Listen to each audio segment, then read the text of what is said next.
여러분, 제가 오늘 학교를 가는데 오늘의 영상을 앞으로 올릴지 안 올릴지는 모르겠네요. 이번 주는 아무것도 안 찍으려고 어제도 아무것도 안 찍고 그랬거든요.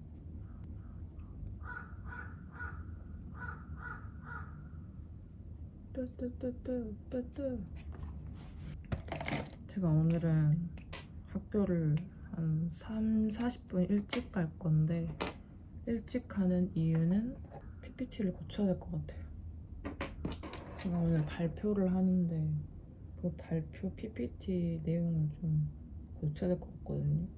근데 PPT 고치는 거를 와이파이나 인터넷이 필요한데 저희 집에는 인터넷이 없습니다. 있었는데요, 없앴어요.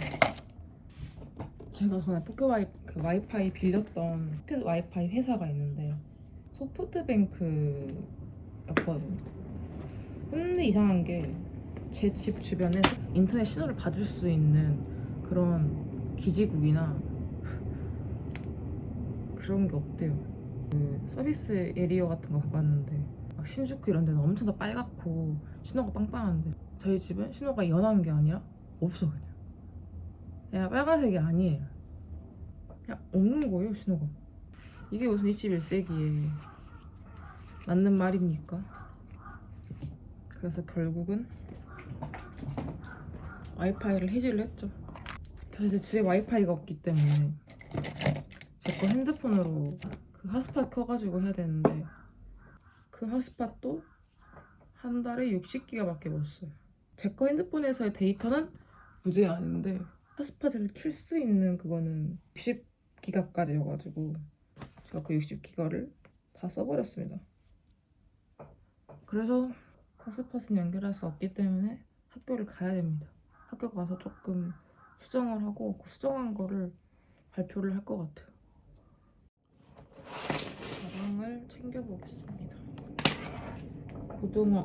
고등어? 고데기가 예열이 되는 동안 가방을 좀 챙겨보겠습니다. 근데 고등어라고 말할 수가 있죠?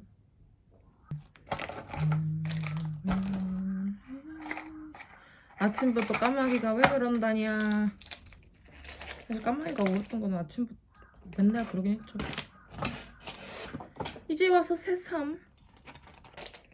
그리고 제가 오늘 이 와세다 옷을 입은 이유는 학교 수업에서 일본 전통 문화를 체험을 하는 그런 수업이 있는데 그 와세다 응원단이 있다고 하는 거예요. 그래서 그 와세다 응원단의 응원 모습이나 그런 거를 배우고 응원가를 약간 같이 이렇게 노래해보고 교수님이 꼭 그날만큼 그 와세다 티를 입고 와라. 와세다 티가 없다 그러면은 이 색깔이 있는 뭐 모자를 했지 뭐 어떤 그런 걸 입고 와라.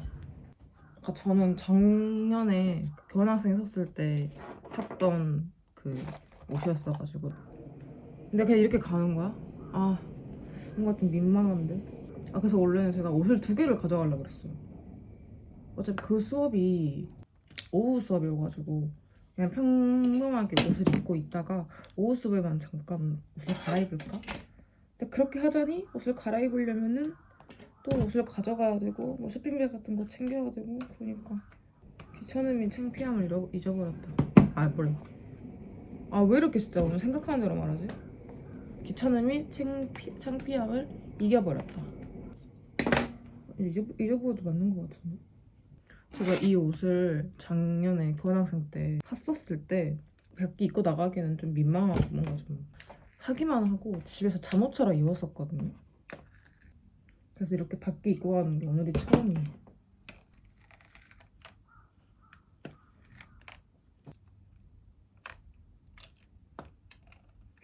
오늘 머리는 약간 자갈치처럼 하는 게 아니라 그냥 쫙쫙 펴버렸어요.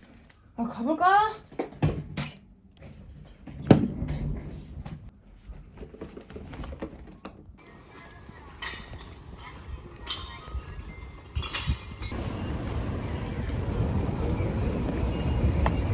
여러분, 지금 학교 왔는데 빨리 온다고 빨리 오는데 빨리 오는 게 아니었어. 스위치를 붙여야 되는데.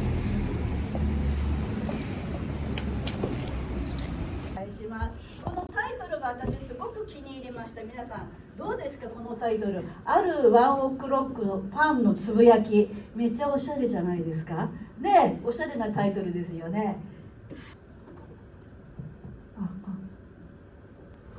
皆さんこんにちは。韓国から来たします。今日は日本のバンドのワンオクロックっていうバンドのについて話しようと思います。よろしくお願いします。テーマとしてはライブに、あわられるワンオクロックのバンド精神というテーマで選びました。まずワンオクロックは日本のロックバンドです。2005年のデビューで今日本と世界的に活躍をしております。最近は韓国にもコンサートがあったらしいです。で基本的に力強いライブ性とメッセージ性がすごく強いので結構いろんな人に癒されるってコメントがあります。発表の概要としてなぜこのテーマを選んだかっていうとコンサートが行きたかったです。で当選から落ちてしまってそのコンサートをまとめた映画を見に行きました。その見た時に、私も友達も隣のおじさんもみんながなんかこう泣いたりハンカチでこうしたりとか結構ところどころ泣いてあったのでどのポイントで泣いたかっていうことでリサーチクエスチョンは今回のライブの動画に限ってどのポイントで泣いて観客を感動させたのかっていうことで、発表したいと思います。結論から言うと2つを挙げたいと思います。1つ目は前に進むという精神の実践が現れて、2つ目は人とのつながりの大切さを感じたからです。詳しく見ていきましょう。まずオークロックってすごくポジティブな歌とか自分を愛するみたいな感じで曲を作るんですけど、ライブから伝わる希望やエネルギーはすごく強いです。でその時にすごくテンションが上がってしまって怪我をしてしまいます。ボーカルのタカっていうで怪我をして足を骨折します。でその時に一言言います。痛いみたいな。でも私もなんだかわからないけど歌いたいみたいな、前に進むっていうことですね。音楽だけではなくてその実践行動があったからすごく感動しました。で冗談を言いながら雰囲気を和らげて頑張るっていうことですが、痛いのは痛いです。すごく苦しい表情で歌うとか座ったりとかいろんな行動をしながら苦しいこともすごく現れます。でも最後まで歌い続けるっていうことがすごく感動で、そこからみんな泣いて泣く音が聞けました。で2つ目の答えとしては人とのつながりの大切さが現れたっていうことです。怪我をしてしまったメンバーを他のメンバーがハグをしてくれたりとかここをしたりとかしてチームワークが見えてきました。で失敗があっても自分とみんなで頑張れるっていうことがすごくすごくそれが人は人によって癒せる存在だっていうことがすごく感じました。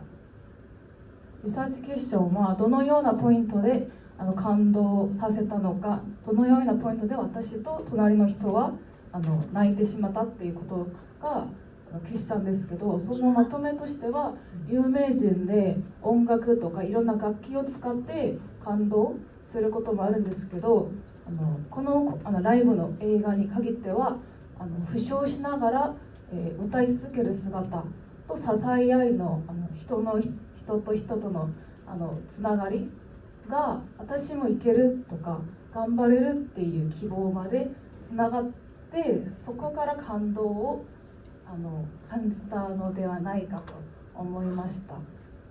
でそれこそがオンオクロクのバンド精神や価値観にもつながると思いました。で以上となります。ありがとうございます。はい、おすすめの曲、ちょっと写真撮っとこうかな。半分は私のスマホにも入ってますが、そうですよね。でもね、感動する曲が力をもらう曲が多いですよね。共感してくれる人がいてよかったですね。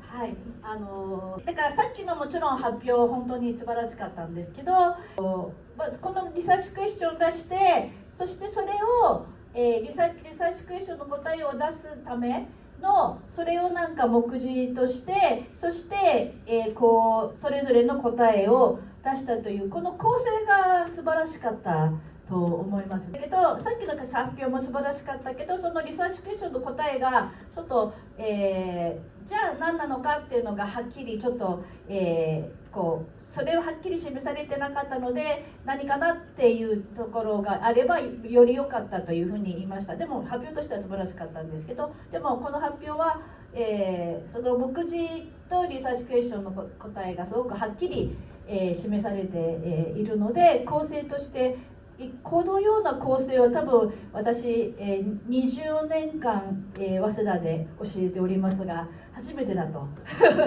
思います。はい、すごく分かりやすくていいなと思いました。で、自分の内省とそれから、他の人のを観察して、こういうふうに分析したということで、そういうだからちょっとアカデミックなものではないけど、その方法としてすごく成功してるというか、オリジナリティが、あったと思います。はい、ありがとうございます。頑張りました。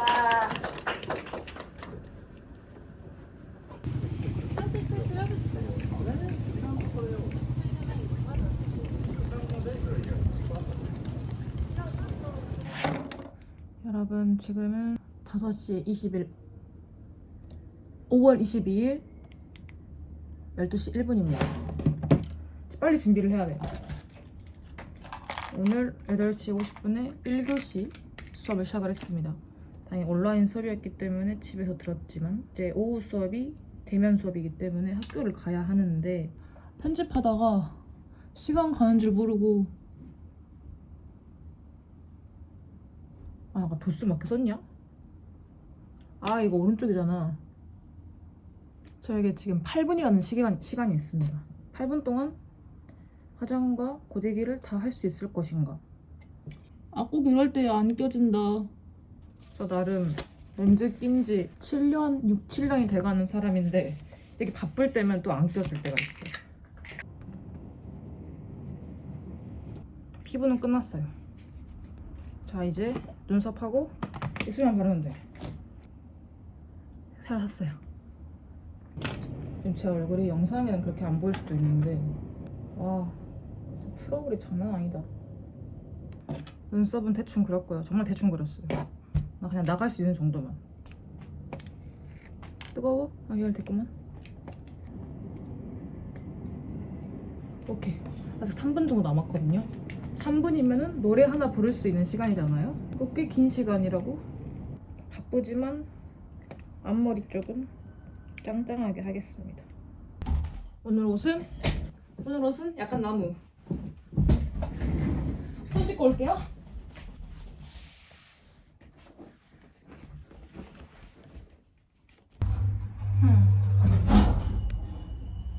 학교 갑니다.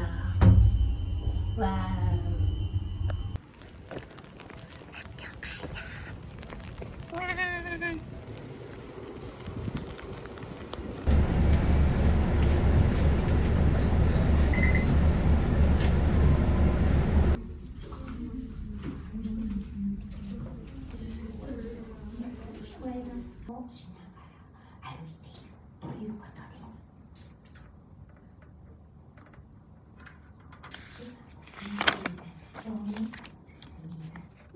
彼女たちを弱々しいの近くだった。その時は若い馬が休んだが、ロリコは太鼓を下げていた。私は PV 会なので、鳥場。時には反対にひっくり返して爪と礼儀正しい、形になります。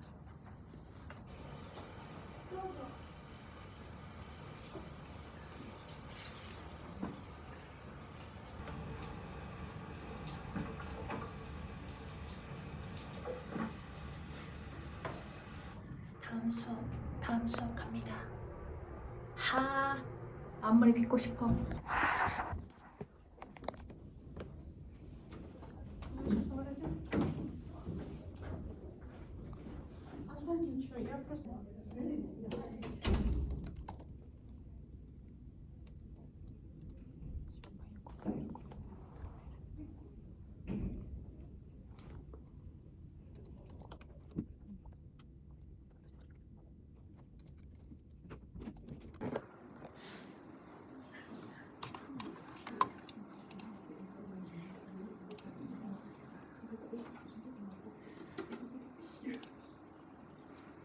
こんにちは、韓国から申します。今日人と人、そして場所をつなぐ仕事っていうテーマで発表させていただきます。始める前に今の段階では私大学院の進学を求めているんですけど、それでもこのクラスの活動を通してもし大学院以外の仕事をすることになったらどのような仕事をしたいかっていうテーマでこの PPT を作りました。はい、基本情報としては私何年前に大阪でホテルインターンシップとして仕事をしてました。でその時にコロナで帰国をしてからコーヒーとかカフェが好きなのでパン屋さんとカフェとかで働きました。バイトから始まってマネージャーになった経験があります。でその時のマネージャーの経験として、今の仕事価値観を考えたいと思います。1994年の開業をして今まで続いてます。でそのテレビのフランスで毎日っていうことらしいです。でテレビは毎日3回で自分の職業とテーマと世界観について話いたします。職業としては店舗の経営、店舗の運営と現場の管理をしたいです。で現場を支えたい仕事はしたいです。でテーマとしては一人ではなくみんなで協力してからこそ仕事が完成することでその世界観にもつなぐんですけど、働く人の間で調整しながら管理をしながら現場を支える役割に価値観を感じているところが一つ目は働く人をつなぐ現場に魅力を感じたからです。マネージャーにスカウトされてからいろんな人とのコミュニケーションが生じたりとかしてその人との関係がすごく幸せでした。で単なるお客様との関わりは置いといてそのスタッフと本社の人、業者とか配達員との関わりが現場を支える役割という価値観に気づくことになりました。で2つ目の理由は店舗全体を支える仕事におもしさが感じたからです。パートタイマーに教育をしたり情報を共有したりしながら、人と人との間を調整しながら現場のコミュニケーションに興味を持つことになりました。あと例えばパートナー同士で喧嘩をしたりとか仕事の内容がうまく合わなくてみんなで喧嘩とかトラブルがある時に自分がその真ん中に入って調整したりとかお話を聞いて管理をすることが魅力的でした。お店を動かしている感覚という達成感と責任感がすごくあったのでコミュニケーションしながら調整して管理をしてこの3つが店舗や仕事をする人を動かしている役割があったからやってみたい仕事としては現場で人を支える役割少し調べてみたら店舗マネージャーやスーパーバイザエリアマネージャーなどの仕事が出てきました。で共通していることはなんか自分が何かを動かせるような役割がはっきりすることが共通して、で目指したい社会としては働く人が楽で働く人を支え合える社会になってほしいです。一人では仕事ができないっていうことがすごく感じたので、少しでもみんなでフレンドリーに働ける環境づくりを自分がその真ん中で調節しながら話し合いながらしたいっていう希望があります。でまとめとしては大学院の進学を検討しているため就職などが興味がなかったです。大学院の勉強以外の仕事とか将来とかはもう真っ暗のように全然仕事を考えてなかったです。でこの活動を通して自分がどのような仕事が好きかすごくはっきりしたので、現場と人とのつながり支える役割、この3つがはっきりさせたっていうことはあります。以上です。ありがとうございました。